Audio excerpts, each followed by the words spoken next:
kabur biru ada? Nasi kabur biru ada. Kabur biru. Nasi kabur tomi ke? Betul. Nasi kabur tumis. Kabur tomi. Ni tumis. Oh, ni tomi dia. Betul. Ni kita Boleh punya pakai burger. dulu ya. Senang nak gaul. Ya.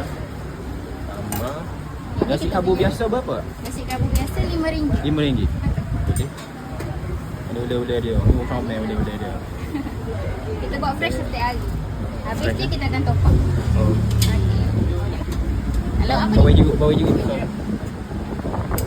juga. Kita nak lemak bakar. Lemak. Lemak bakar campur air bakar. Lemak ni kita timbang kan. Oh, timbang. Berapa gram? 60 gram untuk satu set menu lah. Okey, boleh. 60 gram. Ayam bakar. Air bakar satu.